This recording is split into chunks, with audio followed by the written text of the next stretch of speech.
Hey everybody, so I'm here for an early matinee of Child's Play. Everybody else kind of went and saw it yesterday because I had some stuff because the wife's birthday was happening, so we went out to dinner, had a nice good time. But today I am seeing Child's Play. Well, it kind of sucks by myself, but that's fine. At least we're still going to have some type of a review. And what am I looking forward to? I really don't know. It's been a long time since I've seen the original Child's Play, and while I know that this is not the same thing, and it's not like it's a remake, or not a remake, but well, I guess you could say a remake. It's a reimagining, I guess you could say. Now, I've heard all different things. I haven't heard from everybody else about what they think about it or what's going on.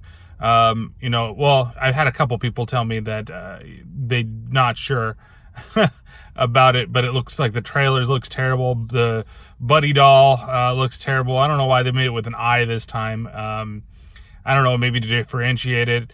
But all I'm hoping for is some good kills. I'm hoping for some good voice acting from Mark Hamill. Even though he is it, I'm still going to miss Brad Dourif. And hope that, it's just somewhat entertaining. If it's really slow, if it's really terrible, it might be that fun type of terrible. That's kind of what I'm hoping for too, like Seed of Chucky level terrible. I think that might be at least entertaining enough to see what's going on. So I'll be back in just a bit with the review of the movie after I've seen it and after I've sat through 20 fucking minutes of fucking commercials, because I know that that's the way everything fucking works nowadays. You go to a fucking movie and then bam, you got fucking 30 minutes of trailers for a movie that starts at 11:45. It's not done till fucking 3 o'clock, and it's only an hour and a half movie. Whatever, I'm not going to go further into that, but yeah, like I said, I just want to be entertained. We'll see what happens, and see you in a bit. Hey everybody, so just finished watching Child's Play, and actually went out and got a couple little goodies, but I've been walking around a little bit in the mall just kind of to have an idea or think about like what my real feelings on the film are, and I'm still not quite sure. I think it's just mediocre. Let's just flat out say that. I think that some of the kills are pretty good, and right now I'm going to say spoilers because I feel like this is a film that I kind of have to talk about in terms of spoilers, in terms of where things are going, in terms of that type of stuff. I promise not to make it very, very long. Hopefully not, but it's going to be spoilerific. Probably should move. Mr. Krampus can stay up there. So, where do I begin with this? So, well, okay, let's just talk about the characters and actors, right? Aubrey Plaza, man, she just has resting bitch I don't care face and everything that she fucking does. Like, from Parks and Rec to here, like, I just feel that there's nothing really to it. I'm not saying that she's a bad actress. I'm not saying that I don't enjoy her. It's just that the facial expressions on her, they don't seem to really change. Even at the end of the movie, when she's getting mad at Chucky, it's just blah. It's the same shit. I don't get it. Yeah, but I mean, she was fine. I don't think the acting is very bad in this movie. Some of it's just kind of like unnecessary. Mark Hamill, well, fine. He's got the creepy ass laugh down, which I really enjoyed. But then again, it kind of reminded me of the Joker, from Batman the Animated Series.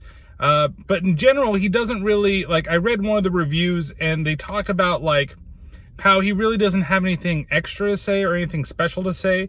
It's like he's just repeating lines, and that's pretty much what it is here. And I get it. I kind of understand it because he's like learning still. Like, he's taking notes from everybody that he meets and different things that he says, and so he's building his language from that, which is fine, but at the same time, I just would wish he had a personality. He doesn't really have a personality, and I think that's the difference.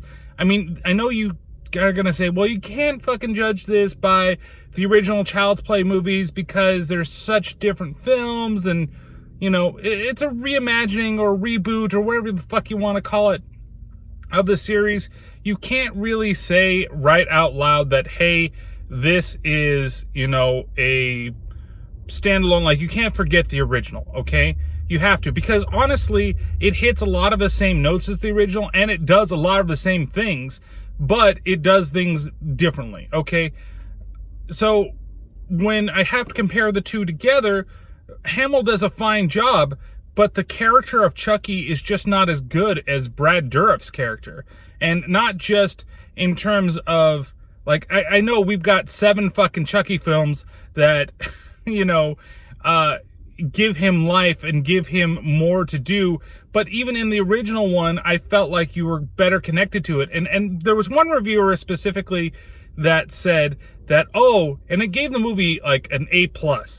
One, I don't know how you're going to give this movie an A+, unless you're just trying to throw shit away and you're like, oh, it's the newfangled blah, blah, blah, whatever. And he's like, oh, the voodoo gimmick. Like, it's not really a gimmick. I know maybe this is old me talking right now, nostalgic me talking right now, but it was better than this.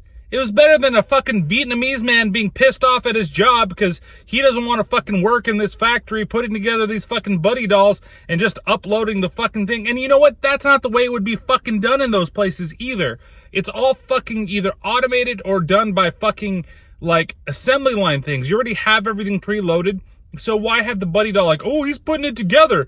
He's not fucking putting it together. If anything, he's just adding a chip. He's adding it to the chip and then it should go down the line. But he's fucking disgruntled, and the reason that he's disgruntled is because he works in a shit environment, and so that's why Chucky becomes the fucking crazed killer that he is, because he removes all the limitations off of everything, and then fucking kills himself. Okay, so that's the way that we're going to do it for this one. That I just don't quite get. And again, like I said, it makes it so that the film itself, like, there is no life to fucking Chucky. He's truly is just a fucking doll the entire fucking time. And it's really, really fucking annoying to be in that situation. Like, I just wish that things were a little different in terms of that. Yeah, maybe the voodoo thing nowadays seems a little hokey, but it added so much more to the character, and there's a reason why he's trying to fucking disguise himself. Because even in the original, he escapes, and he goes back to the guy that fucking, like, turned him in. It's fucking great. There's more to the character than just, oh, I want to be friends with fucking Andy, and this is the way that it wants to go. So, that I don't like, okay? Now, Andy, the guy that, okay, well, let's say the detective guy first. I didn't like the character. I didn't like the outcome. It is what it is. You know, you get a fake out of his death, and then, oh, he comes back to shoot Chuck, whatever. Fucking stupid. But Andy, I like this Andy better. And only because the original Andy was such a little kid, and this guy, he's a lot older than he is. He's a preteen, you know, maybe I'd put him at 13, maybe 14. And even in the beginning when he gets the buddy doll, he's like, oh, that's kind of for younger kids now. But then he really, like, the way that he acts, especially in that scene, like, I really, really enjoyed it. I really liked this Andy, though it devolves towards the end of the film. But for the most part, I thought he did a good job. I thought he was probably one of the better parts of the film. And it was a little more fleshed out. Like, you're going to get this type of toy, you know, being the age that you are, you're going to, and you know, he's despondent. His mom is now single, dating a guy that happens to be married, and she doesn't know that he's married. All of this bullshit. And of course, he connects with the buddy doll because, you know, he doesn't have any friends. They just moved in this area. And then you have the whole thing of, just like a kid would, when it starts fucking up and it starts doing all these things that it shouldn't do, he exploits it. And I think that was great. I really like that idea behind that. Now, there was a lot of, oh my God, we're so connected to things, and it's so, you know, this is something that could happen. There's a little bit of that fear about that in the second act. And I get it. I don't know. It just doesn't really work. So the kills in the movie, though, that's where I think the movie kind of shines. But the best one's the first one.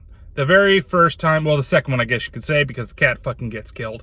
And I saw that coming from a fucking mile away. I was like, oh, he's gonna kill the fucking cat because, you know, I didn't like the kitty.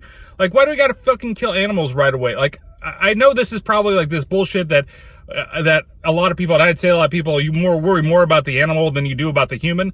But in this case, it's not worrying about the human versus the animal. It's just that why do we even need to fucking do it?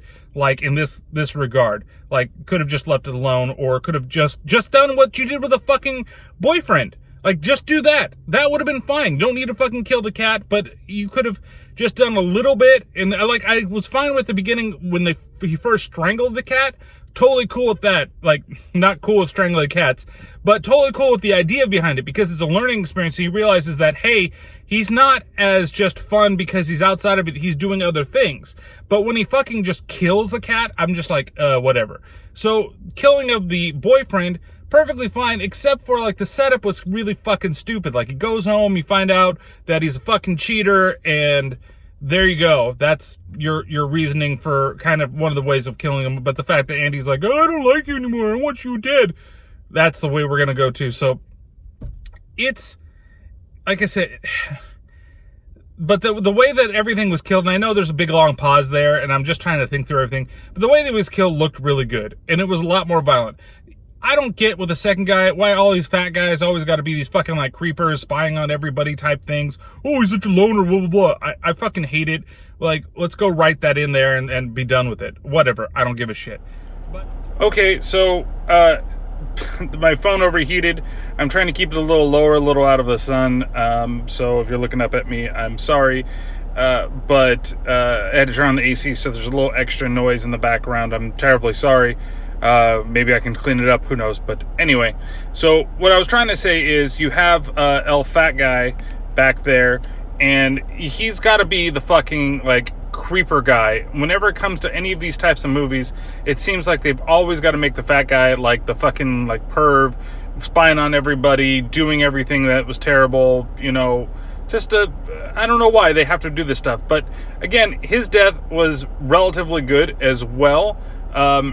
Though it does get kind of weird, and there's a couple little weird things I think that he does in that little scene that I just absolutely could not fucking stand. I don't get it, and I really wanted them to explain it a little more, but of course it's not going to fucking happen. So then the rest of them are just kind of like, okay. Like, I was expecting there to be, like, when they get locked inside the store for the last act, I was really expecting that to be this, like, giant fucking, like, crazy ass, like, oh my god, they're just gonna fucking slaughter everybody, it's gonna go fucking insane, everything's gonna be fucking crazy. And then it was just, like, mediocre. Like, that was the big letdown. I think actually kind of like the beginning of the third act, when Chucky really starts killing people, that's where it's actually kind of entertaining. And then this giant last act of stuff is just crap. It's utter crap. It's not climactic. The final confrontation between Andy and Chucky is terrible. It basically, like, it's good in terms of, like, the creep factor, like, the fact that he's going around and he's throwing his voice in different areas because he's connected to all these different things. That I like. But in general, it's just kind of stupid. Like, it's just nothing really happens, and then he jumps at him, like, after he rescues his mom, who looked like she got her fucking neck snapped when she dropped for a second, and it even made like the noise, but nope, she's fucking alive, everything's okay. And then you had the cop come back and fucking save the day. Like, it was just terrible. Like, and that was the last thing. Like, he gets him and he stabs him in the chest, and then for some reason Chucky jumps at him. Now, I thought it was going to be like, well, you know, kind of like, if you haven't seen Cult of Chucky, I would say watch it. But like the way they did that, in that he was able to throw his body into multiple bodies because he found a spell online in some voodoo store. Like, if they did something like that for this, because now all of a sudden he can infect all the other buddies, and he's controlling all the buddy twos, and now his soul is in another buddy too, and like they have to fight off. That's what I thought was going to happen. I'm like, okay, that's redeeming. That would fucking be fantastic. But it turns out that's not what they fucking did. They did stupid fucking shit. So overall, man, I'm going to do this like the way I normally do it with the podcast, because normally these reviews, I just do it. It's a 1 out of 5 or whatever out of 5. But in the podcast, I always give it 3 different factors. And these are kind of things that I think for this movie, you need to kind of get, you need to kind of understand. And I might even put this out as a bonus episode, who knows. But I would give this, if I had to give it a fun factor, well, it's gore. Gore factor, I'd give it a 4 out of 5. It's got some really gruesome scenes. Like I said, the fucking death of the boyfriend and what happens to him at the end, it's pretty gory. It's good. I like the effect. I do like also the fact that Chucky was animatronic, even though he kind of looked like crap. But he had a little weird facial expression. It made him look a little creepier. But I still like the original Chucky a little better, of course. So gore factor, I'd say 4 out of 5. It's pretty gory when they do kill some of the people. Crap factor, it's I'd give it a 3 out of 5. It's not a 5 out of 5 or a 4, because it does have some good performances. It does have some interesting ideas, but it's just kind of bad in general.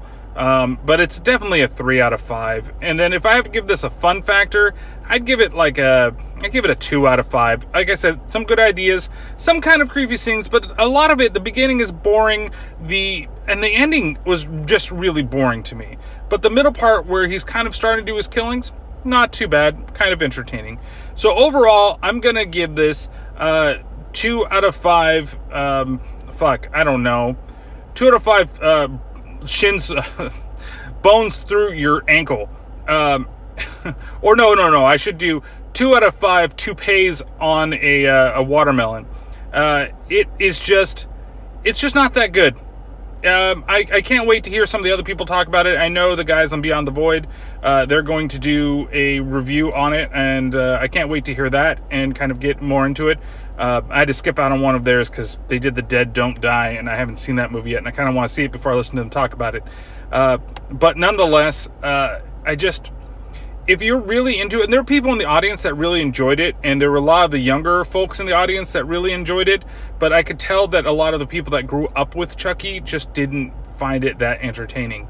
But overall, I just felt like it was kind of boring. Like, that was it, you know? It could have done a lot better. They could have done a lot more with the characters and everything, so... as always, don't forget to go ahead and follow the podcast, available on iTunes, Stitcher, Spreaker, all those fun things. Trying to get up on iHeartRadio. Hopefully it'll be soon. But if you didn't check out the last one, it was on Congo. The new one is going to be on Anaconda. And then we're doing some more animals after that. So all the links down below. And I will catch you guys later on the next car review, which may be for Annabelle Comes Home. We'll have to see. All right. Later.